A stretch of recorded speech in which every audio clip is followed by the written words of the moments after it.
ifoni yekugleya i-business apha ekukhonzeni kukaThixo mna enhliziyweni yami ithi lilizwi. Yabazi bana bami, niyazibonela zami zinjani?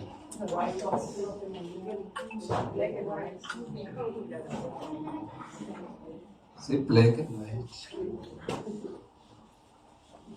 Andiyazi into zobhokalethi. Khawucofa ukuthi ifuna irekhodi. Xa bese ndithi ngoku ka ndifika eLondon, ngoku andiboni uba kucofana uba mayirekhodi. Inkosi isikelele. Make ndicela ninditime. Banixesha ngoku. Nama ndifuna imoshe yamagqobho kwisendle. 1. At least ka siphume ngo-2 mose siphuma ngalate kakhulu. At least ngo-2. Okay. So at least hour. La ndithi umuntu makazakhe ke. At least hour. Uyawubambani ku-timekeeper. Kasabe khona nokuthe siyenze 30 minutes ngoku. Sine 20 minutes ashiyeke nje nicely. Inkosi isikelele. I-core business ekukhonzeni kukaThixo ndithethe inhliziyo yami lilizwi lakhe. Ngamanye amazwi kanti i-core business undoqo bangasebenza amazwi wami nje phandle. Undoqo okanye enye yezinto eziphambili okanye mandivendithe nothi enye into eyona nto iphambili ekukhonzeni kukaThixo lilizwi lakhe. Kutheni ndisitsho? Sizatyhila iBhayibhile ningamangani. Kutheni ndisitsho? Ndithi undoqo ekukhonzweni kukaThixo okanye undoqo ekukhonzeni uThixo lilizwi lakhe. Okokuba ngaba umuntu umkhonza uThixo ngaphandle kwelizwi lakhe, la muntu zifumana engakhonzi uThixo. Yena kodwa ashiyeke ecinga ukhonza uThixo. Inkosi isikelele. Amen. Yile nto ke emdla uPawulos ngamaSirayeli. Uthi ndinenhlungu ngabantu bakwethu amaSirayeli. Banenzondelelo yokumkhonza uThixo. Kodwa inzondelelo yabo ayikho sekwazini okukuko. Utsho ukuthi ukwazi kuzinhlobo ngenhlobo. But mangalani nditsho abakhonzela ukaThixo aphelisingisele kanye kwamkeleni ukaYesu. Uyakwazi udibana nomuntu ngelakhe esithi usindisiwe. Futhi ka umjongileyo ngeli lakhe ucinga ubambe yona. Kodwa wena ka umjongileyo umjonge ngelizwi iyo akala kuphulula iqwathazi. Ngamanye amazwi unako ukwaza nako. Ka okukwaza nako ayikuko okuyinene. Unayo into ayaziyo ngolisindiso. Kamba umamkele Yesu usiqonda banyana. Kodwa akafumananga uba iphi nucleus yale cell. Yabona ke ngokuthe umntwana wamizola lapha nisisile esikolweni. Yebona esikolweni kufundwa ngento ekuthiwa yi-cell. Vele uyibamba apha besithi i-cell machazela. Ngoba ngichaza nge-cell angothisha kana. I-cell inento pha kuyo ekuthiwa yi-nucleus. I-cell ke iba nomfanekiso weqanda mamakhulu. Kuthiwa yi-cell elaqanda. Pha kwalaqanda ngaphakathi kubekho ibholanyana encinci futhi enyingqobumba kuthiwa yi-nucleus. Kula nucleus ubu-cell okanye ubuntobalanto bukulaqola qobalanyana le-nucleus bungakuba la nucleus pha out. Inkosi isikelele. So ilizwi likaThixo ke ndilifanisa naloo nto. I-nucleus apho ikhonzela uThixo. Into engabe ke pha kwezinye into ezipha kula nucleus yose senucleus namhlanje. kukho into kuthiwa yi-DNA. Yabona njengoba ndine-cells, umntu is a group of cells. Yabona umntu. Apha kwee-cells zam kukho i-nucleus. Kula nucleus uyifumana phaa imfusa yam. Yabona kwabantwana bam bonke kwii-nucleus zabo uzawufika kukho iimpawu ze-nucleus yam. Imfusa yam into ukundifuza kwabo ukupha kwesa nucleus kobona pha i-DNA yam. Yile nto ke ngoku umzekelo azawuthi umntana esahleli masithi umzekelo make sithi nje abantwana bam bavele ekuhambeni kwethuba bonke ekhuleni kwabo bavele babe ngabefundisi. Uyeva uzawuthi ke ngoku umntu ondaziyo ngexesha bendisaphila ithi sendlulile athi yho yanguye nangokuthetha nguye nangemfundiso umthatha uyise nguyisehleli kuthiwa ke ngomakoti abahloniphayo ngapha kuthi ngumwakho uhlephuliwe. Xa ithetha ke loo nto ungahloniphi uthi ngumcephe ucandiwe.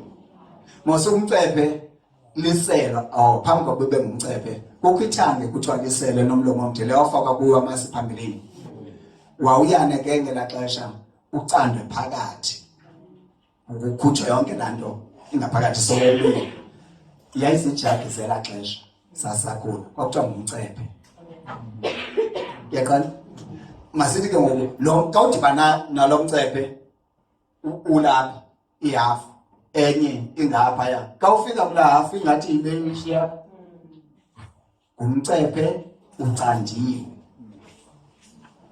Yebona azihlukanise nto ziyafana nantso le nto yekamva ziyafuna nimane nizithethe nto nasebantwaneni ngoba kakuthiwe esikolweni khawucacise ithini le ntetho umcephe ucandiwe. Yintoni umcephe? Uzawuqawula ngubani? Kufuneka etsho le nto uba yinto ithini intsingiselo yale ntetho umcephe ucandiwe. Akazi kwa umcephe uzayazi intsingiselo andikho apho ke masibuyeni ke nathi ingesisikelele.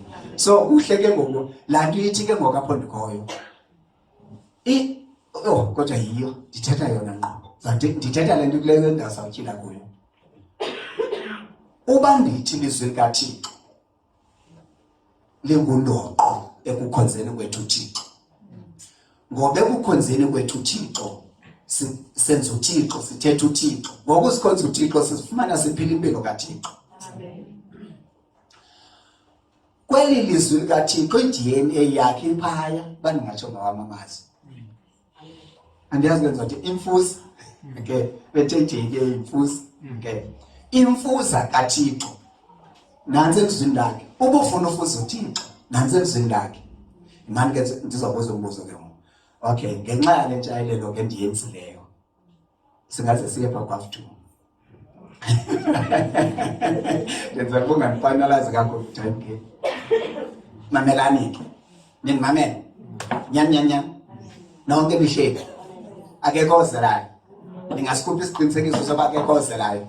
Isiqinisekiso kaloku awuzumazi ozelayo ungemva namhla ubani ucanda bapha kozini at least unganaso isiqinisekiso uba akozeli hayi ngekho umntu ozelayo ne. Okay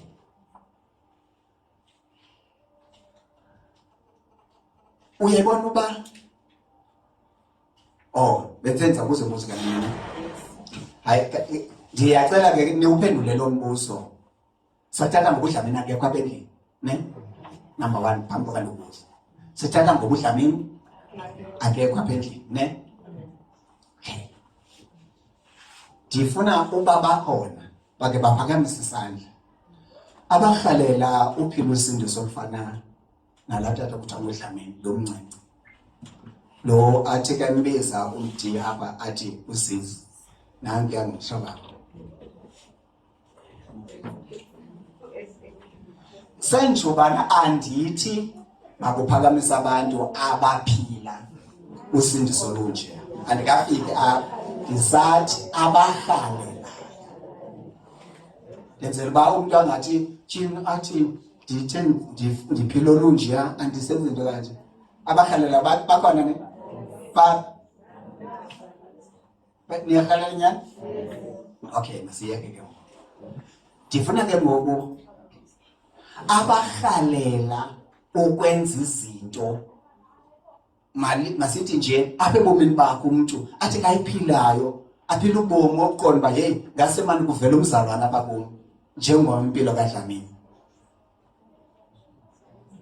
Bakhona nabo nakule game? Isafana nala question endiyibuza ne. Okay, xa ndiyiphinda ndiyiveza ngomusho. Okay. Niyarhalela ndimcebisa? Nansi enye into, nam ndiyarhalela. Ndizama unixelela into endiyirhalelayo. Qha andithi irhaleleni xa ndingayirhaleli. Mna ndiyayirhalela, ndiyarhalela. Futhi ndiyarhalela noShumayela. Ndiyacela uba ngaba ndirayithi nanini kanti kanjengaye ngoba mna ndim. Qha kodwa nam ndicacise ngohlobo acacisa ngalo. Ebeke undibekela kakuhle umntanam. Ndityilekelwe nam ngohlobo atyilekelwe ngalo. Ndiyayirhalela kakhulu loo nto bazalwane bam. Yazi kukho andiyifuni inyani le nto ingathi ndingayifunda ngomkhanyana bafana bam. Le nto so-imitate umntu. Umntu mayikhe nguye. Iba nguwe. Xa uyazi imfihlelo iphi kuloo nto? Ekuzivumeleni uba ube nguwe, uba ngulo mntu uThixo afuna ube nguye. Ngexesha ufuna ulinganisa mna, uyabona ke ngoku uphazamisa uThixo, kuzophuma le nto uThixo afuna uphume yona. Kodwa ndiyakuxelela, uba uThixo ufuna ukhupha mna apha kuwe, uzawumkhupha exactly ngoku wena ungenanto ufuna uba njengam. Avela akhuphe mna uThixo agqiba uba uyabona ke ndifuna uduplicate uwili ngalo. Ndifuna uba uThixo ugqibe uba ufuna uduplicate umnu kwangam, avela mduplicate. Mna enhliziyweni yam ndingenanto ifuna ufana noDlamini, qha ndifuna ukutyilekelwa njengoDlamini. Ikwesisikelelo uyayivana ndithethayo. Okay, mane ke ngoku nindivela uba nam thenda nqwana ne yebazalwane bam sixa kweyintoni esingayikopi nje le nto bakuyo simlinganise.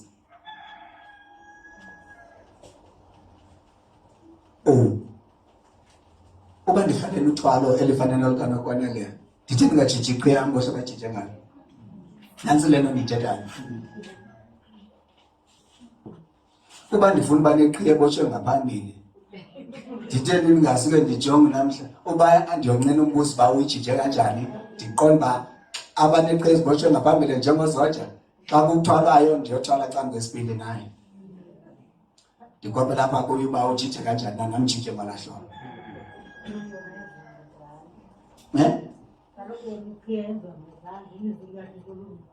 Okay, uthetha inyaniso umama wakuzembe sendizifuna uthi ngulahosha Malkhoboshane, umama Mkhoboshane, inkosi sikhulu imamelane.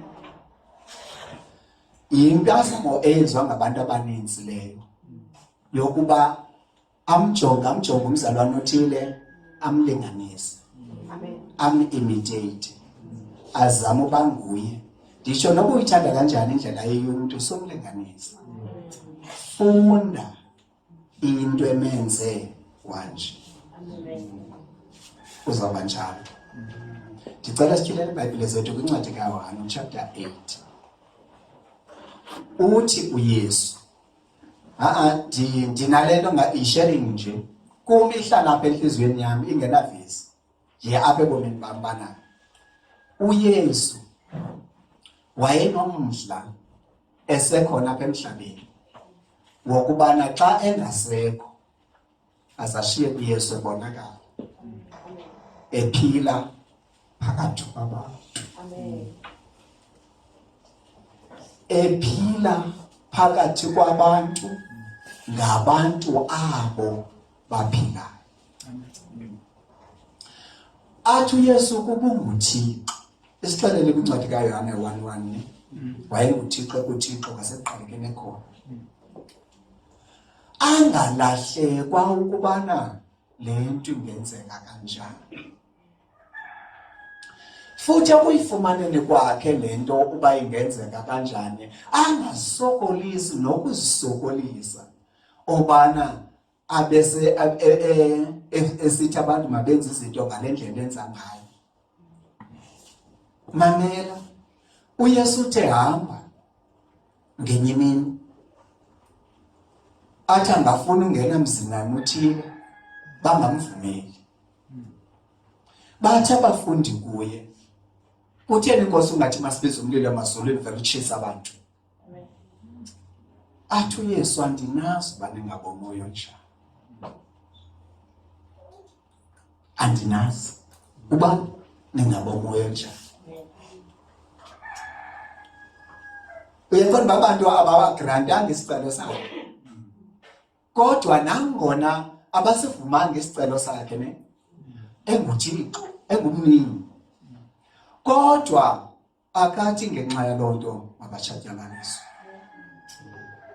Uthini yena enhliziyweni yakhe ke ngoba abafundi bakhe bathi mabatshatyalaliswe bona. Uthi yena uba bebesazi. Uthi enhliziyweni yakhe akayithethanga. Uthi uba bebesazi bandingubani. Ngebendivumela. Uba ndithi ndifuna iveki bavele bathi kutheni ezingabini nje Nkosi. Iveki usendlini yami. Xa kuba abanalwazi basithembe nguye. Yiyo le nto benjenje. Xa bona ngeli xesha abafundi abakabi nayo le nto anayo uYesu kungaphakathi bakhe. Ngexesha eqhubeka nabo uYesu ubafundisa ukhuphela yena kubo. Athi ke ngoku uYesu kule ndawo ndifuna sifunde kuye, ukuba nithe nazingisa ukuhlala emfundisweni endinike yona, nawube ningabafundi bam. Kafunde leyo verse. John chapter 8 verse 31.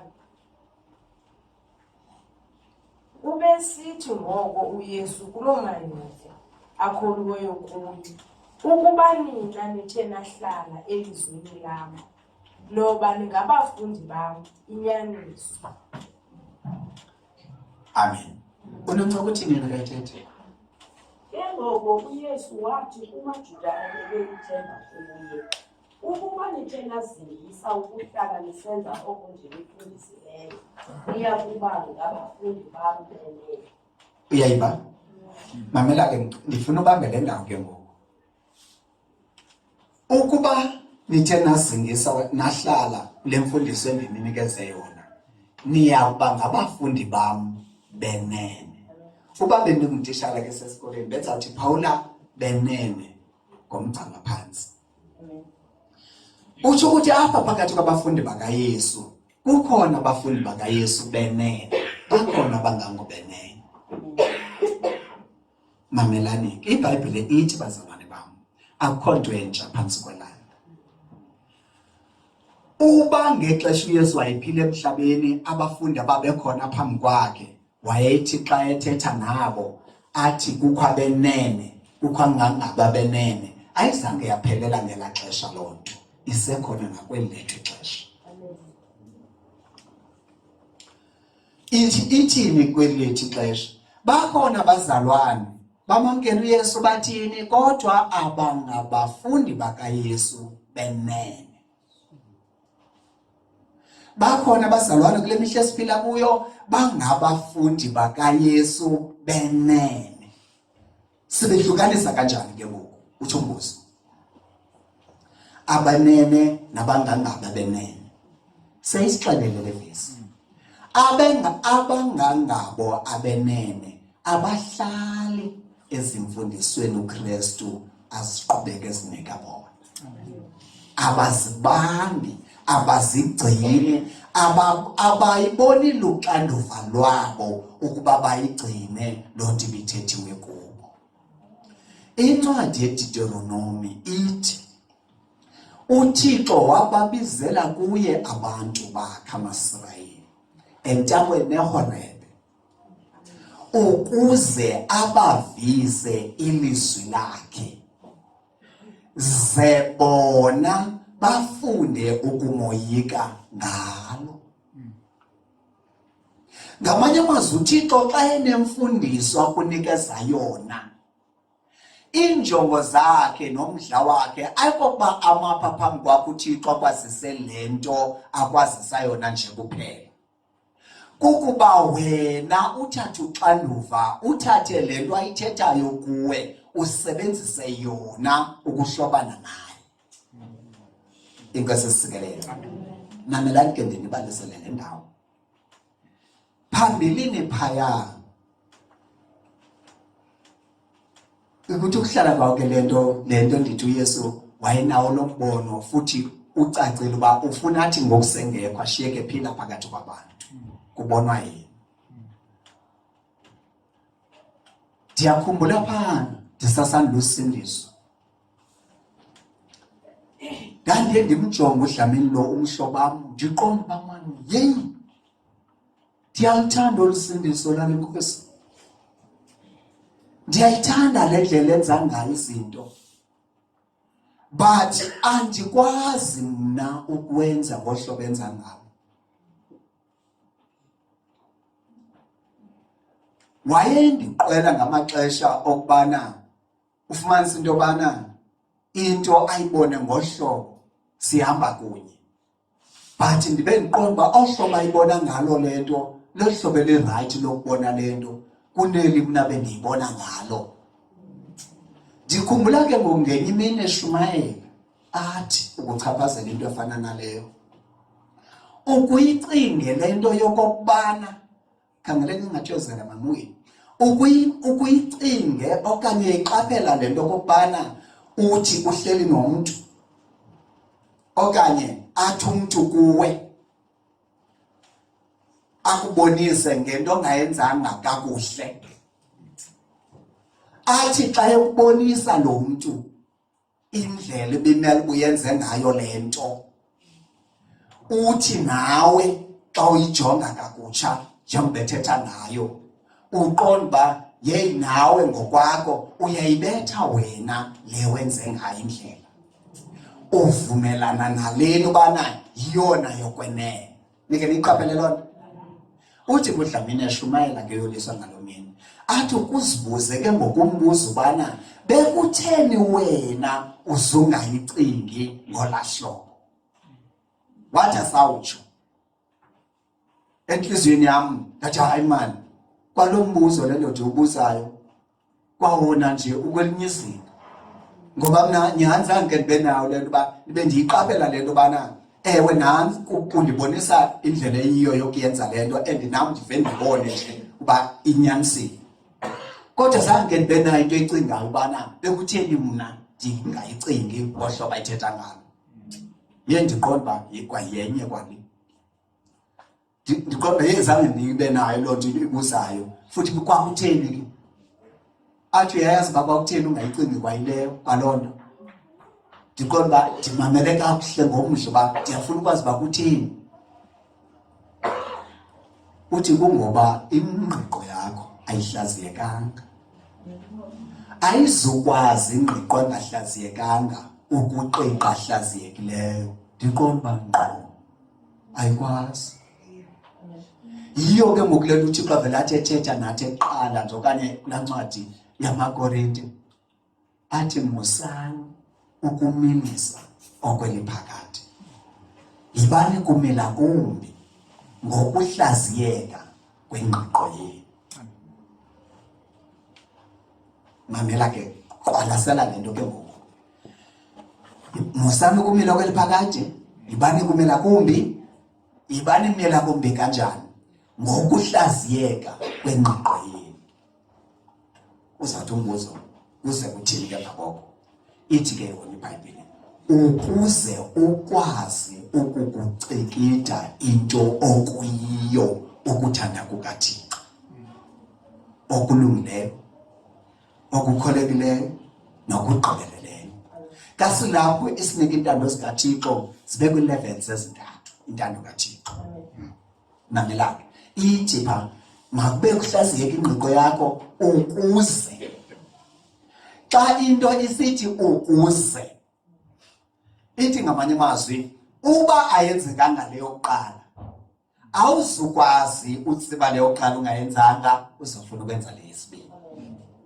uba kuthiwa ukuze ukwazi ukuyifumana lento kufuneka wenjenje, wena uleke ukuyifumaneni uye kukwenjenje oku awuzoyifumana ngoku uyifunayo, ngoba ayifunwa ngabayifunayo, ifunwa ngabenjenje ukuyifuna. Inkosi isikelele.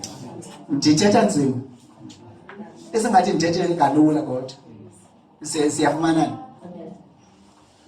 Mamela apho ndikhoyo ke ngale ndawana ukubana ukuba ngabe ingqiqo yakho ayihlaziyekanga awuzukwazi ukuyicikida intando kaThixo. Uyicikide uyifumane mamagoli uba yinto ekufuneka ndiyenzile le, funeka le nto ndiyenze ngolu hlobo. Ndiyababona abaninzi bathi basindisiwe kodwa mna kuvumi ndiyenze kanje le nto. Loo nto akho ayingeno bangibani wafika kuloo ndawo yokutsho, ngoba yile ngqiqo ihlaziyekileyo le ikwenza utsho. Uthi ndiyababona abashumayeli baninzi and bashumayela ngendlela endingahambisaniyo nayo, andiyivumi, kuyaphefonywa. Akushiywa kuqinisekiwe uba abantu bakaThixo bayaliva ilizwi likaThixo bathini. I choose not to align with them. Ndikhetha ukungahambi ngale ndlela benza ngayo, ndiza kwenza ngale ndiva ingase ndenze ngayo. Futhi ndiyehluleke uba ke ayiyo kodwa mna kufuneke ndiyenze kanje. Ayingeno bangibani afikelela kuloo ndawo. Ngulo ovumileyo ingqiqo yakhe yahlaziyeka. Ingqiqo ihlaziywa lilizwi. Mamela uzawuthi dibana kunale nto ayithetha uyile bethena ngasazi esityhile kule ndawo. uYesu uthi uba nithe nazingisa ukuhlala emfundisweni endinikeza yona, ngoba ningabafundi baminyaniso. Uba uke wahlala emfundisweni uYesu akunikeze yona, imfundiso le kaYesu izawuhlaziya ingqiqo yakho. Ukuhlaziyeka kwengqiqo yakho ukwazi ukucikida ukufumane ukuthanda kukaThixo.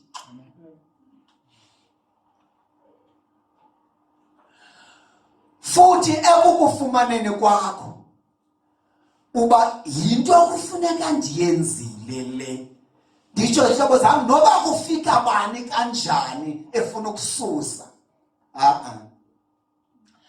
ungathi ubusukile mna ndithi kwasekuqaleni ubungayifumananga, khange uyifumane uyicikide uba yintando kaThixo. Kodwa uba kwasekuqalekeni uhambe nayo inyawo nenyawo okanye step by step, ubuthi ndihlaziyeka ingqiqo yam yacikideka, yahlaziyeka ndacikida ndafumana uba yinto ekufuneka ndiyenzile le, uzawuqala asuse laa nto ibisenzeka phambi kokuba ndigqibe kanje. Uba uzawuqala ndi-explainele yona. Mamela, uthi uDlamini ethetha ngenye imini, uba ngake kufika umntu kuwe athi uThixo akekho, ingabe unayo wena into ongathi iyo ongatshoyo ize ndimmamele, angaqala andixelele uba kwakusenzeka ntoni ngakamini kwakho, senzeka kanje nakanje nakanje nakanje, athi azawundixelela uba kwakwenzeka ntoni, athi uThixo akekho. Uba kandixelelanga laa nto esenzeka laa mini yashiya indixelele mna ubana uThixo khona. Ingasesikelele kum ke ndifanisa naloo nto le nto ndiyithethayo, ukubana angake andixelele uba kwakusenzekani ukuze ndihluleke entliziyweni yam ukuba mna kufuneka ndicacise ilizwi likaThixo ebantwini, makandixelele xa ethi ndirongo okanye ndicacisa. Makandixelele andi-understandise uba kwakusenzekani ze ndifikelele kule conclusion, ngoba ndiyazi kakuhle kwenzeka kanje nakanje nakanje nakanje, ndagqiba uba nantsi into endizayenza futhi ndizawuyenza. Inkosi esisikelele. Ndithi xa ndithetha nani bazalwane, uYesu wayenesicwangciso kuye sokuba sengasekho apha emhlabeni asashiyeke khona, futhi esenza izinto Inkosi sikelele. Ujaji kwenye indawo kayichaphazela loo ndawo. Okholwayo uzazenza zonke izinto endizenzileyo nangaphezulu kunazo. Niyava? Nangaphezulu kwazenzileyo. Ndimthande kuDlamini kayifika kuloo ndawo. Athi bazalwane bethu make sibe semango ngaphezulu. Make sibe sibeke ecaleni ungaphezulu lo. Siyava yini khona eBhayibhelini? Make sibe sibeke ecaleni.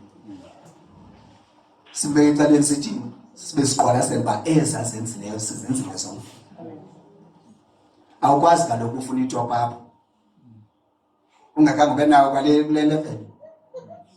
Sethi ba kukubhabhela nani niyabazi abantwana athenga ngo-Islo ufunda kubani? Ufunda grade 11. Kangayi ku-Arbo okanye ku-Ariel watsiba zonke ezinyezi ufuna u-11. Uvele yazi uba kukubhabhelo Inkosi sikelele. Nandithi ke into yabantwana. So ngokomu wakhona uhamba ngokwamanqanaba ayo into. Inkosi sikelele. So uYesu ekuyazini kwakhe into kokubana ufuna aphile emhlabeni sengasekho, wayazi bizakwenzeka kanjani. Akathi senindlinganisa, senindimitate, senindiforge, ngoba wayazi baxa beyiforge ayisiba yiyo. Bazawudinwa, bazawutyafa ngoba iyaliwe into nayo, iyachazwa. Kodwa wabeyazi sisilungu bana uba bakhe balinga bandivulela inhliziyo, ndafaka enhliziyweni yabo lento isenhliziyweni yami, endithe makenze uzakwenza, endithe makenje njalo uzakwenza njalo, endithe makenje njalo uzakwenza njalo, futhi uzawuthetha izinto zenzeke njengoba nami bendisenza. Uthi xa icacisa apha kwincwadi kaYohane, I think around 14, uthi ngoba uqala thi uba niyandithanda gcinani imithetho yami. Uthi ke uba nguye lowo verse 21 ondithandayo, lo athi ayigcine imithetho yami, lo awundithandayo ke ubawo uyomthanda, nam ndimthande ndizibonakalalise kuye.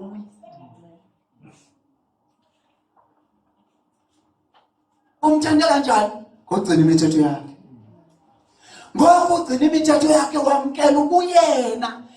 Imithetho yakhe impompozela kuwe, ukwamkela kwakho uvumelana nayo, uvumela ubuyena. Ubuthixo bukaThixo. Lento ndithi ke ngokuhlobo zenkosi. Inkosi sikelele andihleki manyana. Ndihleka iphathi ebendiyivile apha ebungqineni ethetha kumama uNdlele benivile nani benikhona.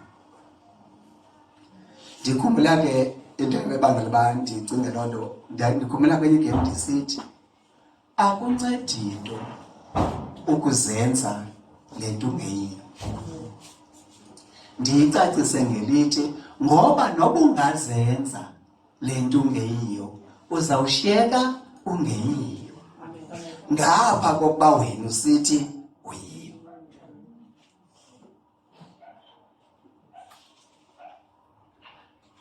Inkosi sikelele. Umama uNdlele enengqinela apha ebungqineni uba nyhani loo nto injani. Ezi ndawo ke zezi ndidla ngothi kandithetha ngokubhekiselele kuzo. Mna abazalwane uba bendilapha kuni ndingomnye wenu, ze masithi omnye wenu endim, mna ngendafikelela kwakudala kwinto ethi noba andibakholwa ndibaqondi, hayi kodwa izinto ezi abazithethayo bona hayi ndiyazikholwa. Isethi uba mna i-conclusion endandinayo kwakudala. Cha ke umntu uzoconcludayo uzawugqiba yena ngokokwakho kubona, ngokokwakho kwenza. Ndimthanda uThixo ngoba wenza isinqena naye. Akangeni ngesinyoko, thatha nangento kufanele, thatha. Ayinyala benhlizweni yakho uzithi andifuni. Ngathi ndiyabona, uyabona kawutyiza umntana. Uyamcingela ubulambile. itya kamuzo ulambile kodwa usaphica. It's like lento siyenzayo yiloo nto. uThixo sinika okusefaneleyo. uThixo sazi kakuhle mamhlalishaya. Usazi kakuhle. Yabasala nake nayive iBhayibheli sithi kuncwadi yeNdumiso ndiku undigocagocile wonders. uDavide kwawayijonga wathi kanibona uThixo wambona uThixo nguThixo. Kum lamazwi athi undigocagocile wandazi athi undijongile wandibona kakuhle futhi ekundiboneni kwakho kakuhle wandazi mina. Inkosi isikelele. Amen. Ebezawuthini ungazazi ukungazazi singumsebenzi wezandla zakhe. Sibunjiwe nguye futhi wasibumba ngokufana naye. Ngamanye amazwi kwabesenze ngokukekeleyo kunale ndlela silinde ngayo azenza ngayo izinto uyisibona kakuhle futhi sicace gca kuye. Inkosi isikelele. Yilento ke ngokukum ndithi uba besibona kakuhle nathi izinto ngeke siyiqala kuyiqaphela lento bana lento uThixo ayithethayo ukuthi ngelo xesha into ekufuneka siyivile. Lo nto uThixo ayithethayo kuwe ngelo xesha into ekufuneka uyivile. Yabazalwane ndithi khawuke ukuthi noba uyiqonda uba into kumele uyivile ukuthathe kulamazwi endiwathethayo. Lento uyivayo ngelo xesha ngokokaThixo into ekufuneka wena uyivile. Inkosi isikelele. Amen. Uthi uYesu kule ndawo esicaphula kuyo uba nithe nazingisa ukuhlala emfundisweni endininikeze yona nobe ningabafundi bam inyaniso. Uthi uYesu kayithetha malunga nale ndawo. Akukho mfundi omkhulu kunomfundisi wakhe. Athi kwenye indawo akukho nkosi, akukho sicaka singaphezulu kunenkosi yaso. Umfundi kuyamanela ukufana nomfundisi wakhe. Ngamanye amazwi xa ungumfundi kufuneka ufunde wade wafana nalokufundisayo. Ungekafundi ufane nalokufundisayo kusafuneka ufundile. Inkosi isikelele. Bathi ke sihlele siyazi masiba akugqithi ukufunda. Mamelani. Sengike ndabava abantu apha ebomini bam bokusindiswa abake bathi Yolisa ndikhulile ngoku yakwazi uzivela ngampha kuThixo andisadingi umuntu ba athi ngithengo.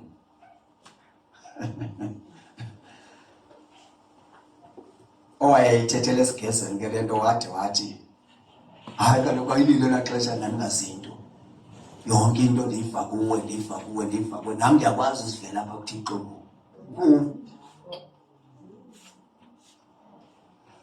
Wayeka kwangoku ukusindiswa.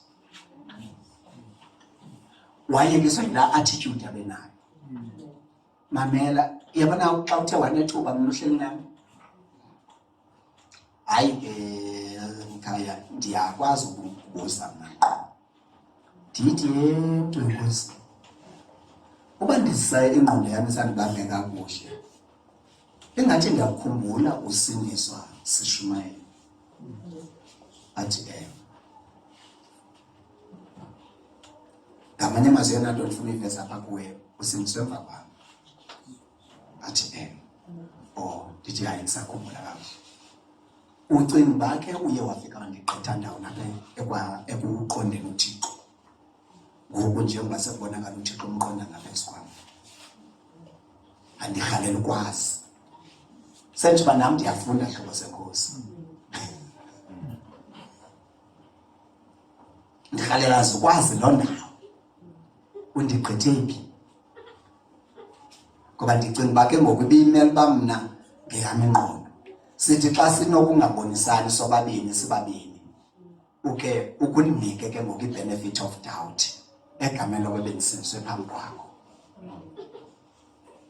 hayi senje uba mna ndithi ke kule yam intlokwane enye into ningayibona enkulu nina hayi ndiqonda uba kunintsi kakhulu apha phakathi ngembona indlela endilibala ngayo but kuncane but oku kuncane ndifuna ukusebenzisa kakuhle kundincede andikazisole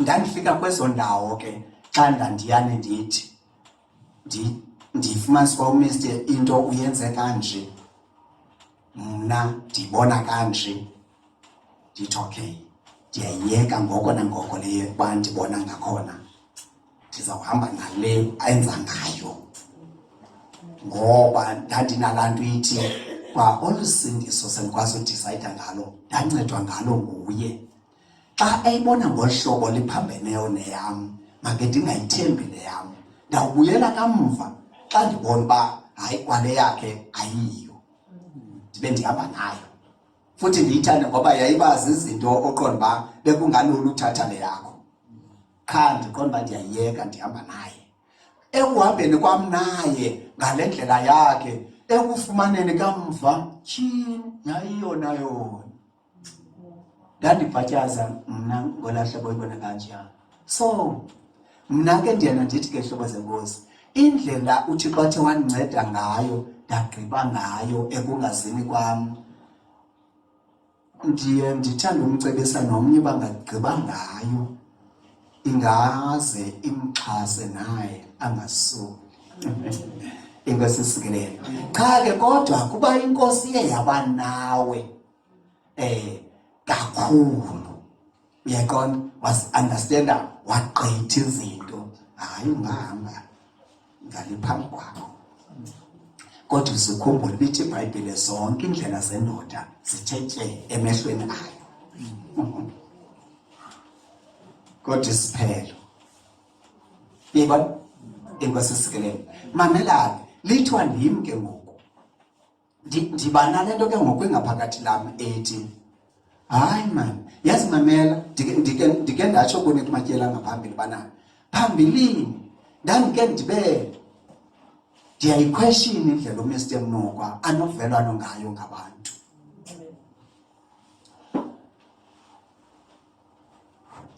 enento ba masivambeleni siye esikolweni ngapha nawe izikolo silala kakubi sathi sisahlele kakuhle uDlamini nathi ekawuhlokoze efonini siyemqhele emqhele Dlamini nezikolo zasemqhele ifestile ngoba uninzi ziqhekekile ingqele yodwa phofu le nkosi nantoni lapha enhliziyweni yawo masihlele kakuhle kulomthatha singake sihlale nje siyodibana nabasenyangeni entathu le nkosi ithi masihambe hayi qhatha ubani sinxibeni senjuba ndiyayi understand in part le nto bana sube ndiyithatha kwezo ndawo kaloku le nto nhlangothi ewe singangathi sonke sithi amen makuyiwe ewe hayi lo amen ngo-amen kuye wonke umntu omnye ngu-amen kuba kuthiwa amen omnye ngu-amen nokwanele kuba yena enhliziyweni yakho umoya wakho uthi ewe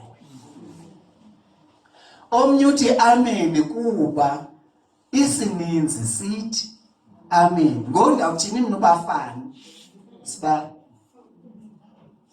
ndawuthini mna ubafana ndiyababona bona bayazenza izinto ndiyabathanda mani ithini thina kodwa kwezinye iindawo andivumelani nayo manisenzi mamelana ezinto azisithelanga pha kuthi siyazazi yile nto ndiye ndiyithande ke ngoku ngexesha elilelo ngoba ndandike nditsho nam kadeta ndithi niyawuhamba sihambe nisingqinele ningqina ngezi ndawo ungqinile nomndleleni nimvile inkosi isisekeleyo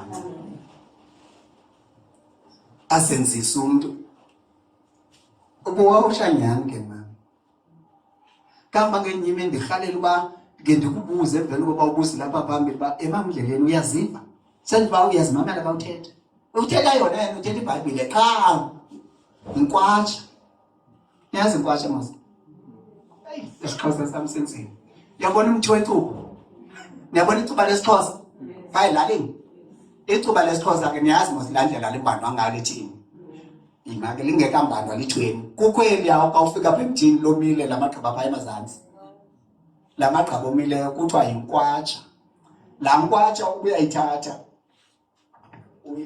uyithi apha esandleni ivele iqhuqeke ibe yingququ ubunkwasho ubuyiqhuqayo elikhiwe ngumntu phaya lisehlaza amagqabi walimbanda wahamba la process yalo lolonekwa lethini xa ulithi soze ulithi liqhuqeke tu xa uthi lisoft lithambile kambe lithi linqunqwe ngesitshetshe umbuzo wami ungani mamndleleni uncedakeleyo umbuzo wami bangapha abashiya besachophe kwesasitulo bechophe kuso andifuni impendulo endinika inani labo babangaphi andiyidingi ngoba isazela sakho umuntu nomuntu siyathetha kuye yilaa nto bendisithi ke ngoku umntu makaphulaphule isazela sakhe sithini isazela sakho apha kuwe asifihli sona ndisithanda kuloo ndawo inkosi esikeleni mamela ngoba uyesu yena nto wayenayo ukubana uba sithathe izimfundiso zakhe ndibenzise kulaa ndawo ke ndithi uDlamini ndandiyana ndifuna ubana unantoni na le nto nenhliziyweni yomntu angakamandi usindisiwe uthi nami sindisiwe ngoku singabangane noko ukhona umuntu oncokola naye uthi yena ngathini kodwa uzafuna sihambe siyofuna abanye mamela futhi kamnandi ndandisenza naye but ndingamlinganisi ndithi ndi-initiate uba masithi anawo kaloku mna loo nto makathethe nani enhliziyo yayo inkosi esikeleni mamela ke but ekuqhubekeni ndiphulaphula ilizwi likaThixo lithethwa kum ekuqhubekeni ndiphulaphula ilizwi likaThixo lithethwa kum ekuqhubekeni ndiphulaphula ilizwi likaThixo kum lithethwa ndivumelana nalo ezimini le minyaka elilizwi lisebenzana nenhliziyo yam lifaka abantu apha enhliziyweni yam lifaka ukuthanda abantu nokubona abantu banafuneka bencedakele nabo apha enhliziyweni yam ngoku ilapha ngaphakathi kum le nto inkosi esikeleni then ke ngoku xa uyenza le nto isuka kuwe ayikudinisi futhi awukruquki kuthi kuvela izikhubekiso ezikukhubekisayo into engeba imtheza amandla omnye imgqibe tu kodwa ayikugqibi wena isheki yenzile le nto ibingayenza xa usheki usithi no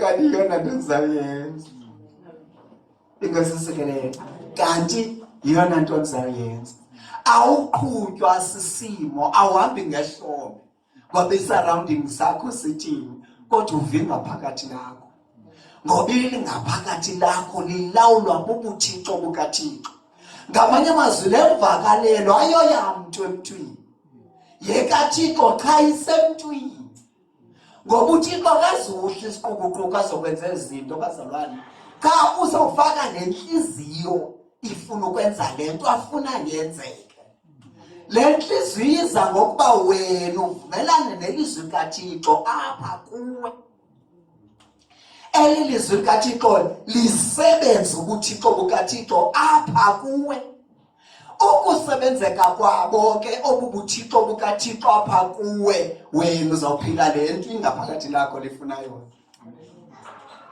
nindivele bazalwane ndizawuthi ndithini okanye bensithini ngoku ndibuza uba nivile nandenzela uba ndiphindeke kodwa ke ndingangaphindi ngoba nithe nivile ndinganityhafisi amen make sithi amen egameni lika-amen amen hayi lo amen akathi nivile nithi amen qha uba nihlele niyakwazi uthi amen amen ndithi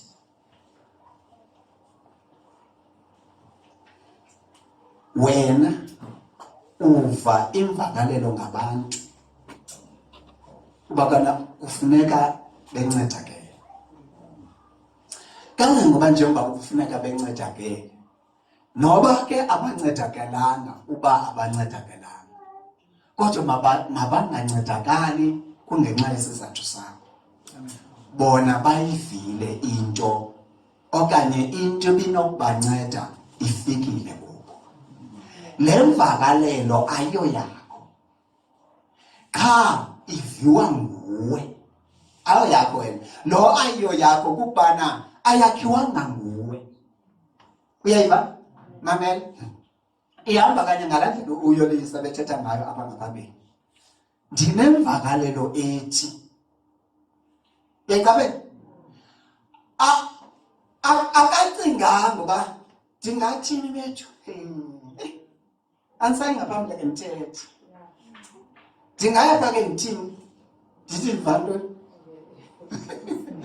Mamela uyazokelisa lapho ngazenza loo nto ngoba uzawawusha apha.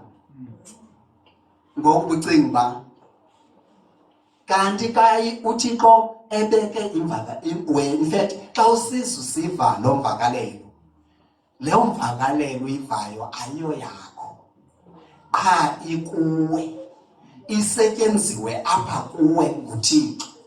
NguThixo lo ofuna utsho le nto uyivayo kuthi, qha usebenzisa wena. Inkosi isikelele. Mamela, abantu ke bafuna lo portion yokusetyenziswa, abayifuni le yokusetyenzwa. Ukuze le nto uyithethayo ithethe le nto uyithethayo, funeka kube kanti iqale wena yakudla yakugqiba. Wena uyithetha ungakuyo, uzi-alayina nayo. Uyabona umzekelo ngoku, njengoba ndingumshumayeli, ndivangela ndishumayela ilizwi likaThixo. Xa kuvukelwa ilizwi likaThixo endilishumayelayo, alinawuvukelwa livukeleke njengomntu ebeve mna ndishumayela naye waqonda uba imayikhi ndinayo nje nesystem ndingayo. Yena angahlaselwa ngoko nangoko ajike.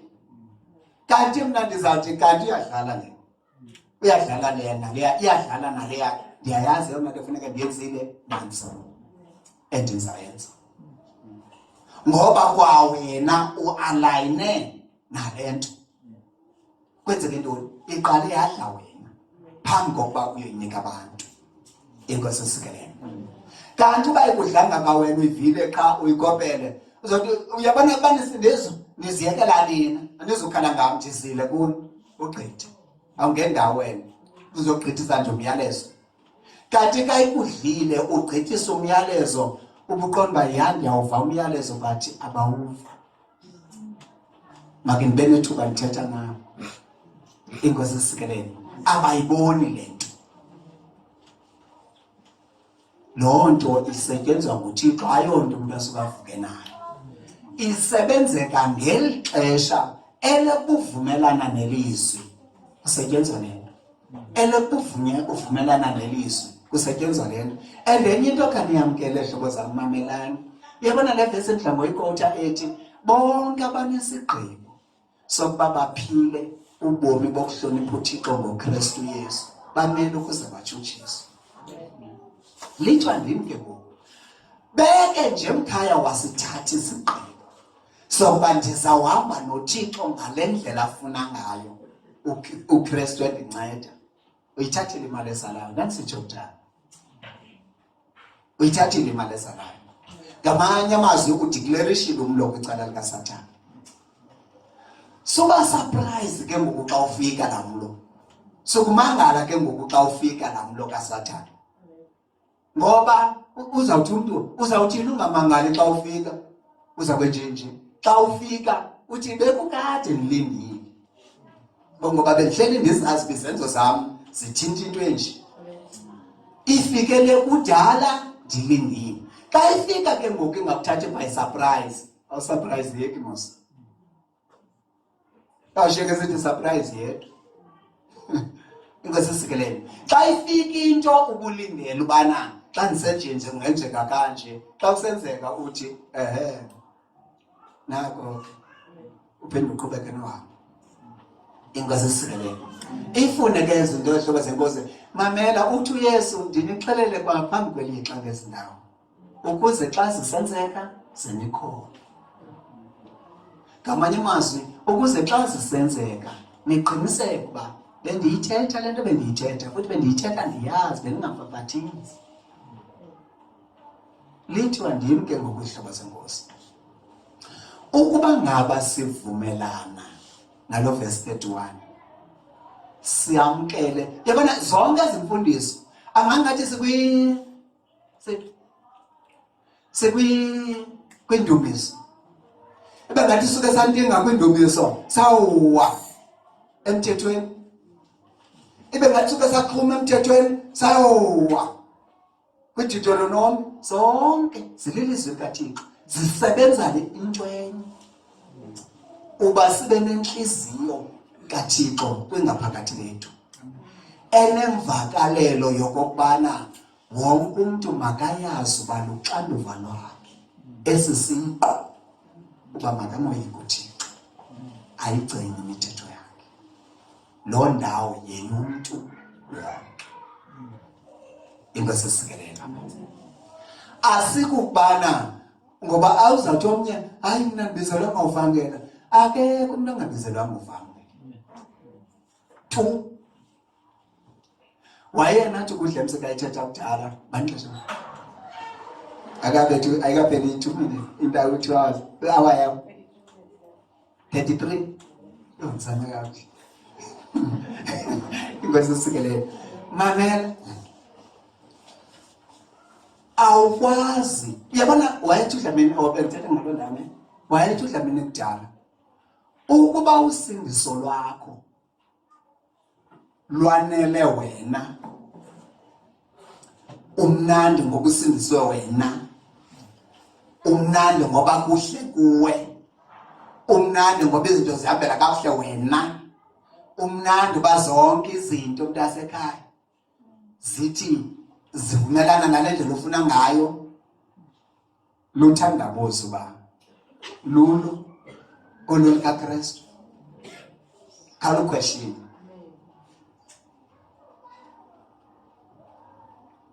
umsindisi uYesu wayemnandi ngasekunene kukaBaba okanye ezulwini kuba engekho ngasekunene enozuko lonke ngokuthi ndisukise ngozuko bukade ndisukise ngalo ndinawo engadingi into engaswele nto kodwa umhlabelelo uthi wabona uluntu lonke luwile esonweni imiphefumulo yonke ihlelele ishweni wasikwa imfesana engumangaliso angazange akwazi ukuresist wathi ndikhona ngeke baphelele kule nto sefikile ithi incwadi yeBhayibhile kwincwadi kaYohane wafika kokuko kwakhe kwasuko kwakhe akwamamkela okwakhe uya yena kokuko kwakhe okwakhe akwamamkela kodwa sekunjalo akwanela nje kungamamkeli mamagula ukuthi uyobona uba makathini bathi sidinwe nobukho ba makabethelele umnqamlezo umnini wabo uYesu asixelele kakuhle ke ngokuba uba benjenje kumnenendlu bazothini kuni ngoba komfundi omkhulu kunomfundisi wakhe ungekho sicaka sikhulu kunenkosi yakhe uba benjenje kum bazokwenjenje nakuni. Ngihlobo zenkosi uYesu unikezelwe ngabakwabo kwabasemzini babambetheleyo futhi ke kawuhamba nabela abali kakuhle abasemzini bona bebengabona ityala kuye uyabona babe bembona kangcono kunabo ibimeli ba bayamthethelela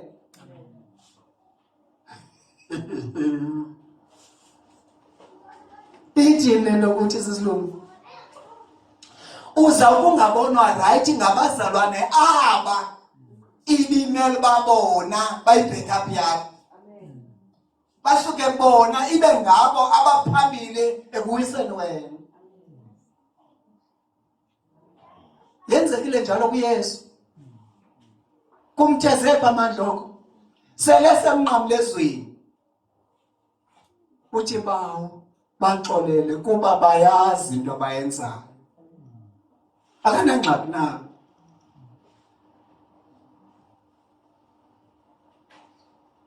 Azothi ke ngokumzalwane sesilunge ayinonto endityhafisayo kuba nabona abantu bimele babaya ndikuncedisa ngabona badla ezindweni zami. Abayengxaki. Ingxaki kukungaboni kwabo. Abakaboni ngale ndlela lo mfanekiso ubona ngawo. Usemfiliyo. Into edingeka ke ngoku qhubeka wena sawubona. Ngokubona kwakho bazofunda. Inkosi sisikelele.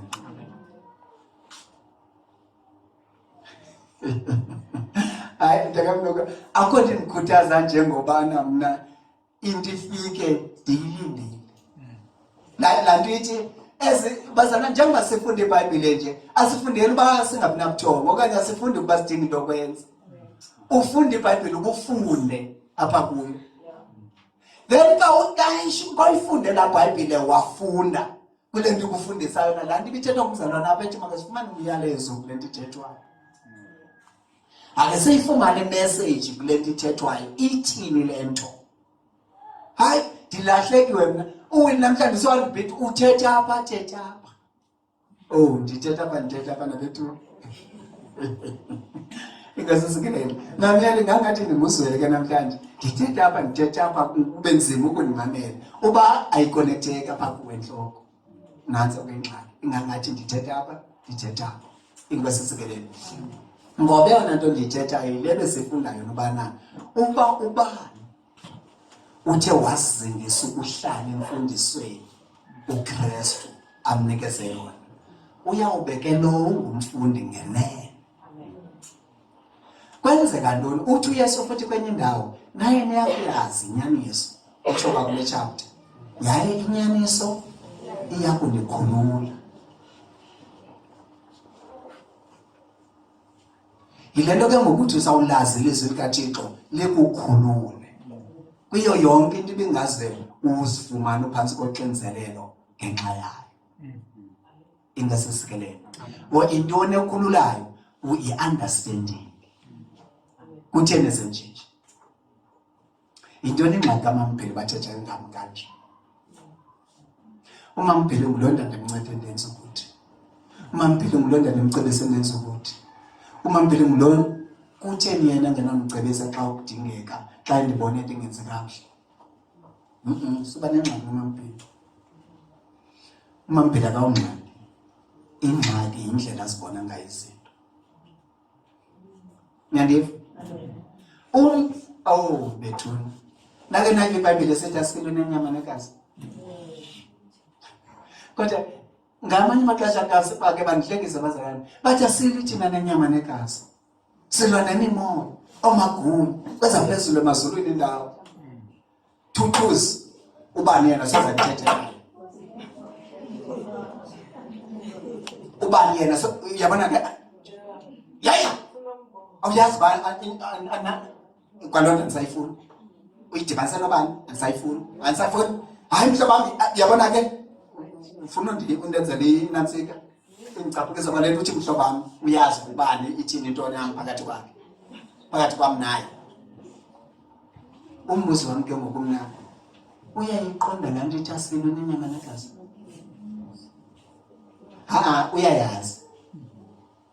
Uyayazi uba asilwe nenyama negazi.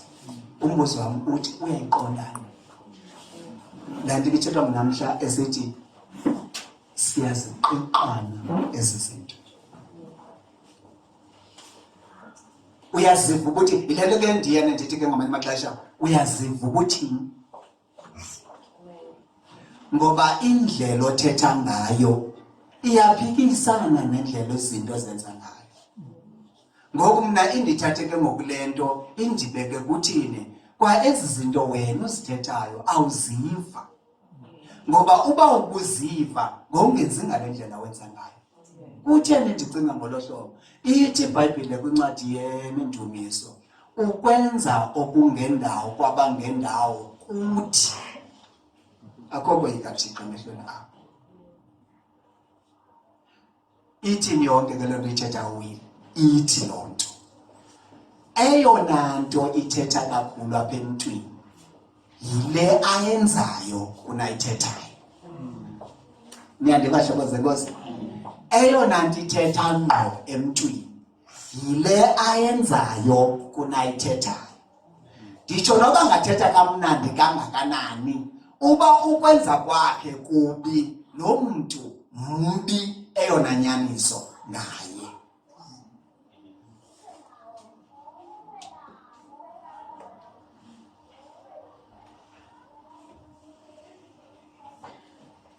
Kukwenza uThixo uvukwenza. Hayi bo uyazela kuloo nto. Mamela ithi iBhayibhile asingaba abaphulaphula bevilizwi abangamalungisa emehlweni kaThixo. Ngabo bathi bakwenze oko kutsho ngumthetho.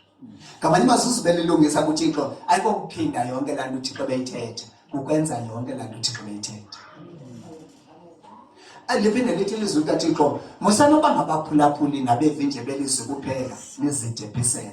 Yibani ngabo nabenzi. Yebona iphinde bekumnaphi ekwenzeni. Azothi kwenye indawo aba bantu basondele kum ngemilebe, kodwa inhliziyo zabo zikude le kum. Zonke izinto abantu abazenzayo ziphume ezinhlizweni zabo, aziphume eminebeni yabo. Uthi ke uTito uTitus bayavuma ngomlomo bathi bayandazi, kodwa ngezenzo bayandikhanyela. Manje simeni ke kuloo ndawo. Bayavuma uba bayamazi emlonyeni xa bethetha. Ndimthanda kakhulu lansindisi Majid simehlezini ngabeka yonke wahlobo ubeka ngalo ukwenza kwakhe usisikaMajida. Ingathi ungambuza uba Yesu usasindisweni. Ayisengikhalela ukwazi nje kuloo ndawo uba usasindiswe na phambi koba siqhubeke. Ngumzekelo ophaqa ke lowo womuntu osondele kuThixo okanye owazi uThixo ngemilebe, kodwa izenzo zakhe ziyamkhanyela. Hayi ke kanimeni ke ngoku makesini kwincwadi yeNtshumayeli. Incwadi yeNtshumayeli ithi uThixo uzawubamisa enkundleni yakhe abantu abaphendulisa ngenxa yantoni? Ngenxa yendaba abazithethileyo ne? Kuba uThixo uza kusimisa enkundleni yakhe bonke abantu ebaphendulisa ngezinto zonke abazenzileyo. Leyo kuthetha yeyethu. uThixo akahoyanga kuthetha kwethu, uhambele kwenzeni. Yile nto ke ngenye imini ndake ndathi ungasuke umane ungayithethi kokungcono, but uqiniseke ngokuyenza, ngoba eyona nto izawuphendulisa kukwenza.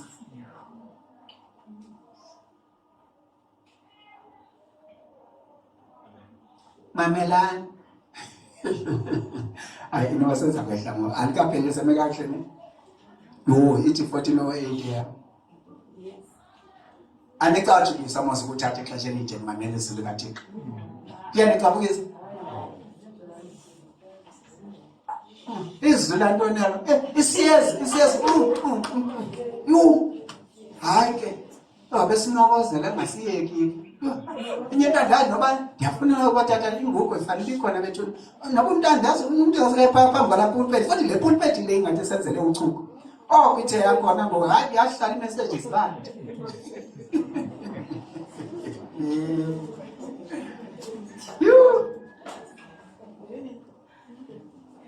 Hayi ke emnyanisweni ke andizunixolisela mna. Xa ndithethe ilizwi likaThixo andiyazi indlela endiba mnandi ngawo apha ngaphakathi entliziyweni yam. Kangobana ndide ndibe nento ethi ngenye imini ndithetha uyabona umsebenzi wami ibe kokushumayela ilizwi likaThixo. Hayi ingathi inteshe sandibiza vele izindingeke qha.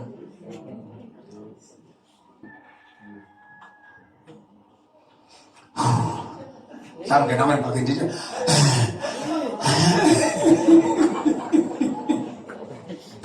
uyabona nami ningahlazeki ke nibe nomfundisi omkhulu ne. Kodwa niyazithanda kodwa izinto. Yazi amakhamena ngakazi nje ngomfundisi wethu. Ngomfundisi wethu nalo ungacaciyo noba uyangena noba uyaphuma. Athi noba upha phambili ubambe ibaka kuvakala nophefumula. Ngoba kaloku Jini ubhuti. Ay suka. Yazi abantu yazi ndangiyiva lelo sisilunge ngapha kuthi yazi ngapha kuthi kwaphinde ethethi andanobe sekhona kuthi akonke ngelo gugu eqabeni nomoya lo ubhodla yo kathi kube kwistyle sithi ke sisilungu ngokusikhula lapha umuntu kwabhola awu abhola njalo makachezi ukhona lo baye budlamene ngetyekeza uyayiba negugu ukubhodla funa sabhonga uBobo ayisho ngidibane ube nebhoko yilonto into bemekubona enhloni ngayo yilili qhaya kuyi itsho iBhayibheli imbasisikelene. So kuhle ke ngokuhlobo zenkosi bana sizibambe izindawo yonke leli lapha elizwini likaThixo ukulithambela kwethu ilizwi likaThixo yeyi uthethe into futhi uzwe lapha ngenye imini ndicinga kulonyaka kupheleyo athi kuhle into yokubana simane sihlanganisana sithi ke kasihlanganisene amadoda amakhulu athobena eze ngaphambili abelane nathi ngezindawo ukuze sisherishelane ngale nhliziyo yokuphila ngohlobo uThixo afuna ngalo. Ndikhumbule ke ngokuzolo ngexesha athethayo athi uThixo abazinikeleyo ngokupheleleyo ekuphileni ngokwezindawo uThixo uyabadibanisa bona. Nyani uba kanye ngohlobo bethetha ngalo kubana ngoba umzekelo sisilungu eziphelelisile ukuzinikela lapha kuThixo engayithethanga into engamvisi kamnandi uyayithatha uThixo namvakalelo ayokwabelana nayo ayokwabelana ngayo nomnye akunye nayo. Injongo kaThixo kubana naye ancedakala. Khawuthi ke ngokwenu uzimele wedwa futhi ndiyayithanda loo nto kaloku mayoli mamelani kaloku bahlobo zenkosi kufuneka ukudibana kwethu mama umakhulu sidibane ngelizwi ngoba uba sidibane ngelizwi yile nto ke ngoku kuzawuthi loo ndibano yethu iphethe baneziphumo ebezinganqweneleki ngoba asidibenanga ngelizwi sidibene ngokwabantu kusisilungu sendibona intombi uyibona kanti uba sidibene ngelizwi soze ndijonge sisilungu ndibona intombi zoloko ndibona utata wethu.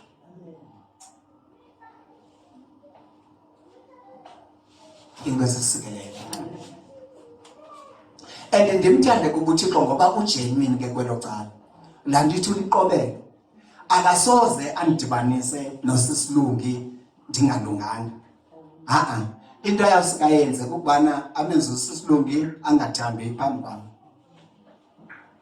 Into ebangela loo nto kungoba mna ndingudyakalashe phaa kuye ndiyingcuke yambetha ufele legusha.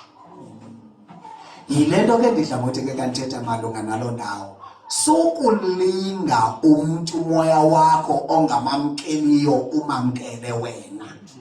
Iyo andazi bana uyithetha le nto okanye kanganantsenive sukulinga umfake epokithini umoya wakho ongavumi uba mfake epokithini.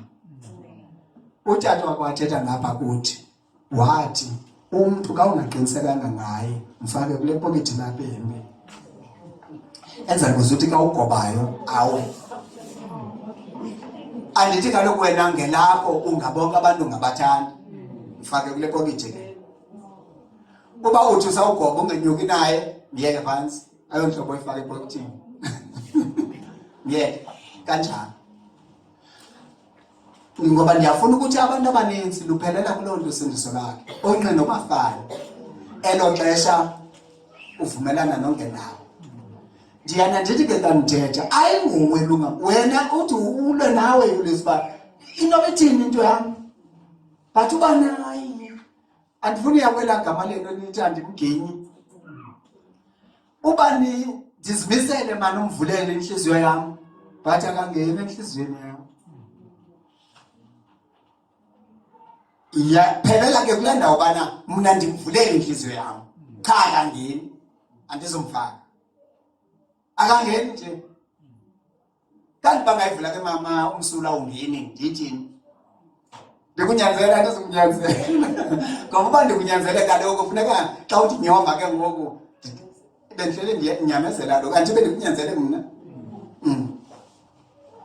then ka kuvela into futhi amaxesha amaninzi ivamisa ubana emveni koba kunjalo emveni kwethuba uve iskandali ngayo uthi uphenduleke ke ngumlali bakho nansi le nto enye nobangena udyakalashe yingcobo ilambethe ufanele kutsha futhi yelayilingana idithi ke iBhayibhile yona ngodyakalashe ngaphakathi abaqwenga ka ujonge ngaphandle yingcobo eyambethe ufanele kutsha lufanele ubona igusha ubungcoka bungaphakathi ndiyana ndithi ke kanti ithetha umoya ongaphakathi kuwe undazi kakuhle nomoya ongaphakathi kum ukwazi kakuhle so kangangoba ndikuloo ndawo ke bahlobo bam zithatheleni ingqalelo i-recommendations zam uba ndikunqale ndithi yeyi andikho mnandi ngokusondelelana kwakho nobani ingasingabi nanto kwenza nobani ithathele ingqalelo loo ngoba amaxesha amaninzi futhi akukho apho ke ungenze kanjalo apho ndiyive khona loo nto ndithethe nayo isibanibani lo emva koko into ndithi no wonder nangona ndandingazi uba ithi into kanye but ndibe nemvakalelo engemnandanga ngosibanibani lona futhi kuyacaca ingasisikele so ifuneke ngokule nto hlobo zenkosi ngamba ifana noba le nto edla ngoyenza ke kuziba kude ngoku ndiyeke ngabisakhathazeka akubandi nobanda futhi ifana nento yobana ke ngoku ndithethe nawe ngamba ngamanye amaxesha uyofumanisa uba into endizayithetha nawe nam andithandi uyithetha kuyo kangangento yobana ndiyana ndide ndithe emntwini ndicela undixolele ndinethuba elivakalayo ndinale nto ingaske ndiyithetha kwakuwe qha ke ngoku kwamna le nto ndithi xa ndiyimamele ndizayithetha apha kuwe ndibe nayo le ndawo uba ingazi ingakuphathi kakuhle ibe nendawo yokucafulisana ndicela undixolele kudala ndizamana nam uba ndingayithethi ke ngokwapha kuwe qha akuvumi uba ndingayithethi ngoku ke undixolele futhi ke ngoku ndishoyo ndenzela into yobana sendigqibile mba uba ikucaphukisa uba undithiye hayi uya usundithiye khange ndicinge le nto mna ndihlale uyithetha kuwe xa kufuneke ndiyithetha apha kuwe ndizayithetha hayi ke ndiyibalisele ngolo hlobo bemntu wenkosi ivela ngalo okanye ndiyiva ngalo futhi emva koko cwaka andikake ndiyithethe nomntu emva koko iphinde ndihlalwe yilaa nto emva koko cwaka ndiqonda uba ke ndiyigqibile yami ke ekuhambeni kwethuba ndibona nako ndimnandi ke ngokuba ndayenza bekufanele ndiyenzile into endikukoba wothuke ngelo xesha ke ngokuba inoba yayile nto lothixo ayifuna ndithethe naye akwabe ndandithethile uzoba sathini ke ngoku akusekho yebona into zisikelele apho sikhoyo ke hlobo zenkosi ubana hayi ndiyabhena make siyithambeleni inyaniso. Ithi ke inyaniso ilizwi kaThixo. Nayini yakuyazi inyaniso yayinyaniso iyakunikhulula.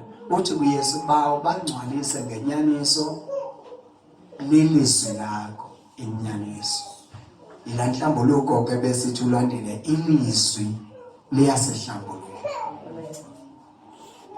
Ilizwi liyasihlambulula. Mamelani ke. Alithi ilizwi kuba lithethwe kuthi sikulendlu. Lisihlambulule sonke ngoba sikulendlu.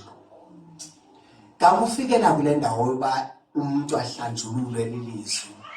Ihamba nomuntu. Uthe nokuphendula kwelalizwi uliva. Ukuba enhlizweni yakho khangulinike ndawo ulamkele ngokuthi uvumelane nalo njengoba lithetha, alizukuhlambulula. Alizukukuhlambulula. Ngamanye amazwi alizuyenza lento liyithethayo apha kuwe. Nawe awuyenzanga nje into ibilindelekile. Awuhlelanga kulo. Awuyithambeli inyaniso. Awulilulameli ilizwi. Awuvumelani nalo. Awulamkeli. Xa ungalamkeli ilizwi awuvumelani nalo.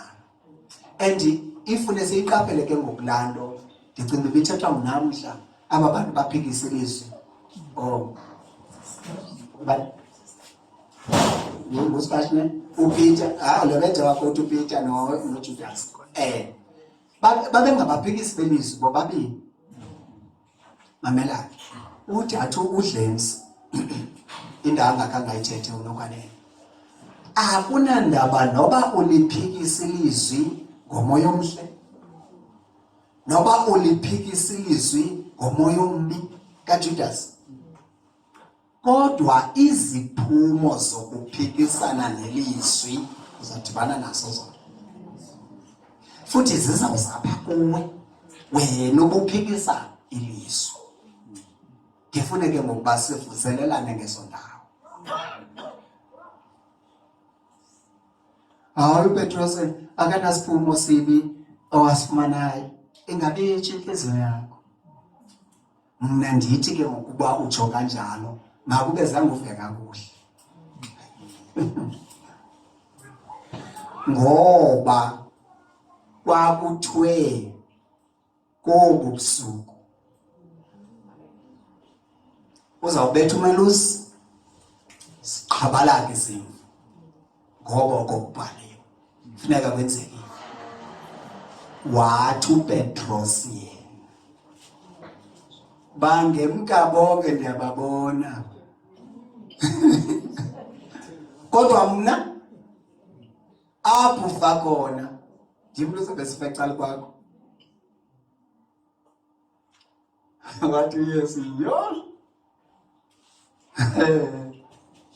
nditsho inkukhu izawuthi khala wena uzabe umatyeli mathathu undikanyela.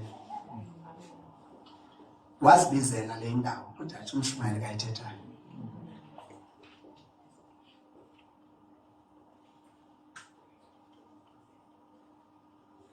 Yile nto ke undithi mna ndiyabhena hlobo senkosi. Make le ntshukumo ingedluli yodwa.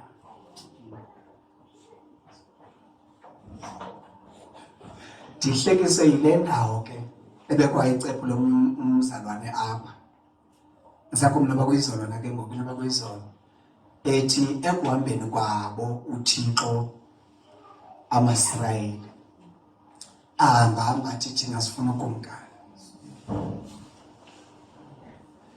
Abafunanga ukumkani nje. Befuna ukumkani abanasityhilelo boba bafuna ukumkani. Cha bafuna into yokuzifanisa nezinye inhlanga. Bathi xa bethi bafuna ukumkani sifuna ukumkani nathi sitsho sifane nezinye inhlanga. Elo xesha uThixo benze bangabantu abahlukileyo.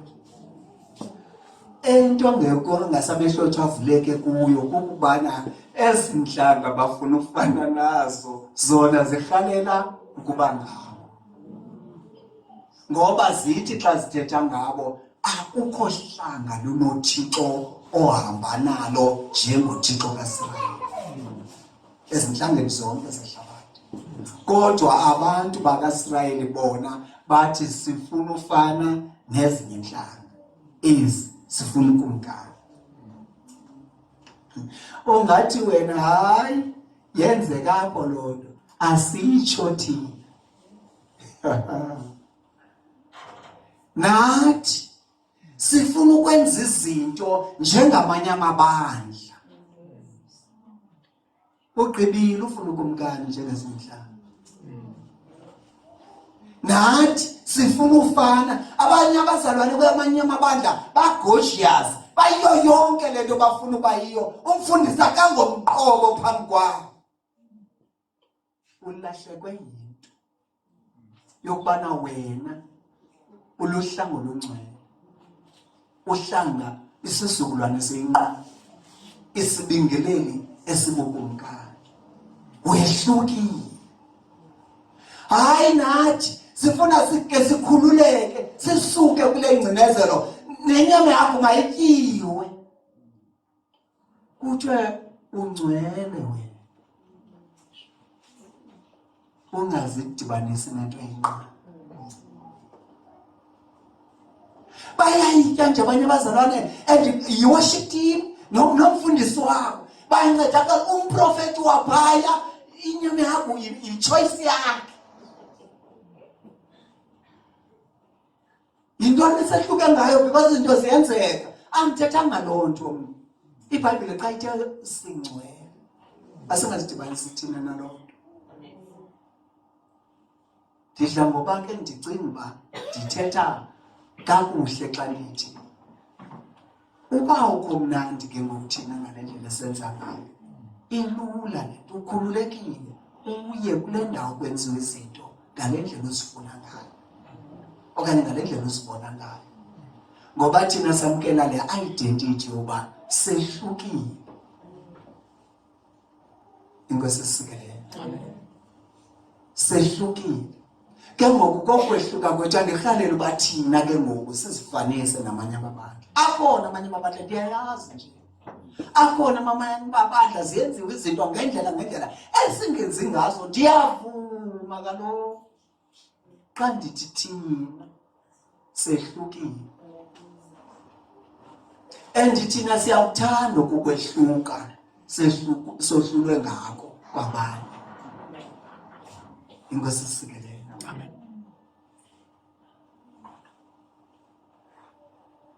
Xa ke ngoku ingxaki ukuba anizukukwazi ukuku-imitate ukukwehlula.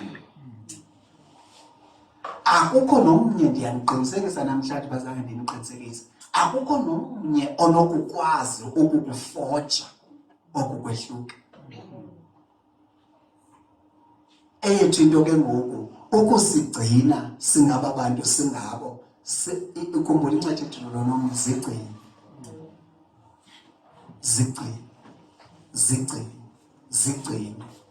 ngokugcina ilizwe likaThixo, ukuze ungene ulime ilizwe uYehova uThixo wakho akunikayo. So ukuzigcina ngelizwe, ngoba kwaba bantu wena ucinga uba ngabantu bokwenyana apha emehlweni akho, ukungakuzinika ithuba usondele phaa kubo, ungafumanisa into yoba kwii-principles zabo okanye kwizinto abaseke kuzo ukuphila kwabo ubuKristu babo akho nto nefocus kangako elizweni. Akho nto ingako elizweni. Ilizwe is not a big deal.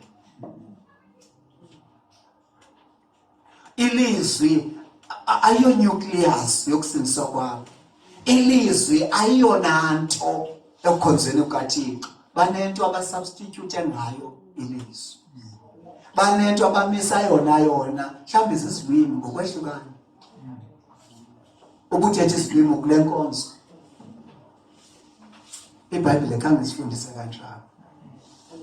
Uthi kuPawulo kayithetha nabazalwane abathandayo, uthi ukuba ke nimfundile kakuhle ke nina uKristu, Zeniyazi uba nimfundanga ngolo hlobo.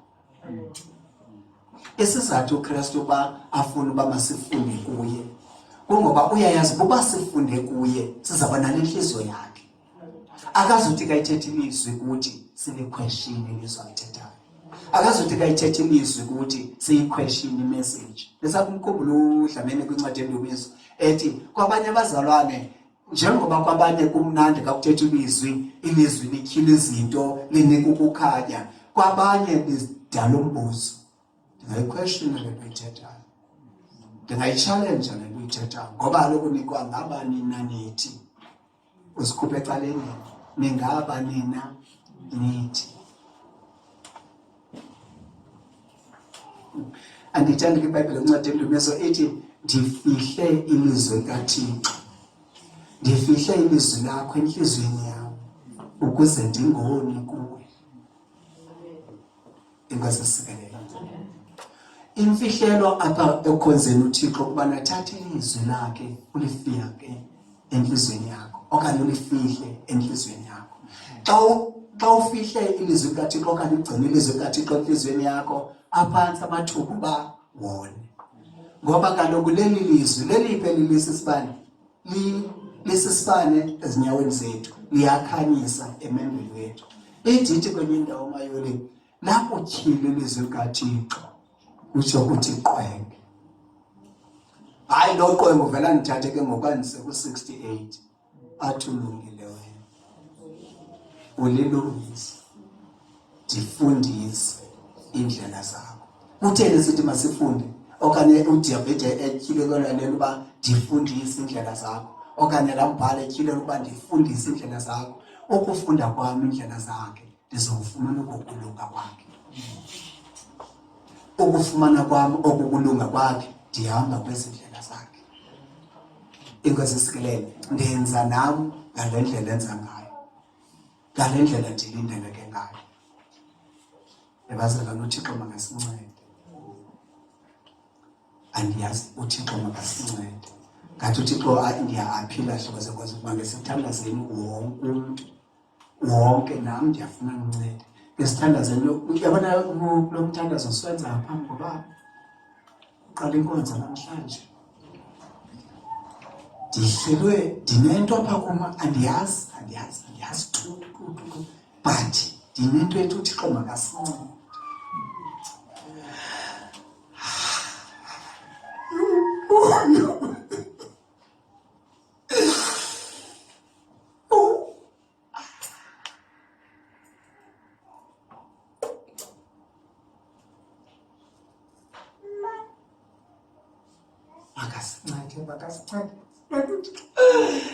Ingase sonke ke sithanda angikhathana ndisho nawe unocinga right.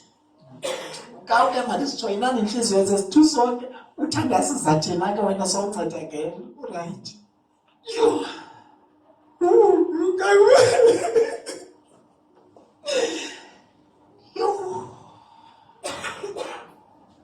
Uyabona ndinangathi ngathi ndizawuvuya into.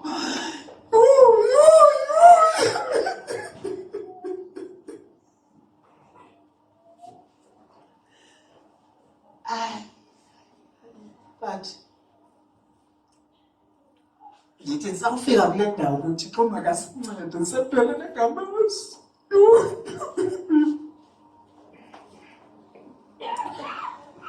Ndiyarhala nyhani uThixo makasincede basabanye. Asincede make sibe nalo mthandazo sisenza mhlawumbe esithandazeni uThixo asincede. Ngoba nje awazi uyasinceda kanjani, uyayazi. Bethi iBhayibhile yasinceda, uyasithandazela. Ndiyathanda sithandazeni sonke nje masithandaza nje ke sivule inhliziyo zethu. Ebazalwane bami mayingedluli le ntshukumo yodwa. And makungabikho namnye osalayo ovumayo inhliziyo yakhe yenze ukukhulu. Andiyazi bazalwane uba singayibeka kanjani la nto ithi ayikho into ebhetele kunelizwi likaThixo. andinandaba noba umntu unantoni na mhlawumbi naye entloko kuye ethi ikhona. Bazalwane, ayikho into ebhetele kunelizwi likaThixo. Uba ke sivumelana naloo ndawo yokuba ayikho into ebhetele kunelizwi likaThixo, masisubmitheni kaloku. La ndithi masiqubudeni kuye, masivumelaneni nale nto ayishoyo, masiziseni kuye. Emineneni kuThixo uyasazi bazalwane, usazi sonke.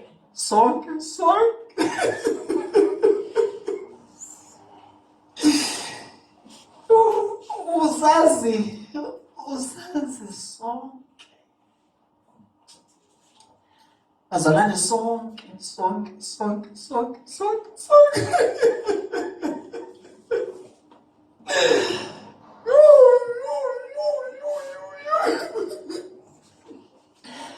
Uyabona into endikhathazayo kule nto? Kuba kwake kwenzeka kanje sukumanzi into elolu hlobo, yangase ndikhale, akukhaleki, ndiyafuna ukhala, akukhaleki, ndiqoqa ndiyava. Uyabona kuba kungcono lamini nangona yabuhlungwana namhlanje, but ngale feeling lamini kwakubuhlungu kanjani ukuphefumla ngathi ngaphuma ngomlomo. Kuthi mandikhale ndiyava kakuhle uba kuthi mandikhale ngase nditsho esikhulu isikhalo, but ndithi ndingathi khaleki tu ekugqibeleni azothetha uThixo athi ubhudene nale ntshukumo uyobe wenza impazamo yobomi bakhe bonke. Eyona nto ivisa kabuhlungu ke ngokuba kanti ngelo xesha kukhona nyhani abantu uThixo athetha nabo. Into yafikelela endlebeni zam kuthiwa kukho wade wathi yayingathi lo mini ndizasuke ndimbize ngegama. Mayibongwe ke inkosi ngoba zange ndimbize, futhi uba ndalifikile kum ngenda ndimbizile, sewanceda uThixo ungandibiza andisithethisele. But apho ndikhoyo hlobo senkosi, ayidingi le nto uba kubizwe igama lakho. Uyava apha entliziyweni yakho uba kuthini wena. Siyava abazalwana beentliziyweni zethu uba kuthini. Ngokwale ndlela ava ngayo, ngawubayeka abanye abantu babeke ecaleni. Khawubasusa abanye abantu, ngoba ke ezinye izinto ezibangela uba umntu angaguquki okanye angayenzi le nto ava ukuthi makayenze, kuba unale nto ithi abantu bazothini. Awuzange abantu yinapha. Yho, andithandi kwanolini, andithandi. Hayi, akasihlabelele Nkosi, sithandaze. Siyabonga. Amen.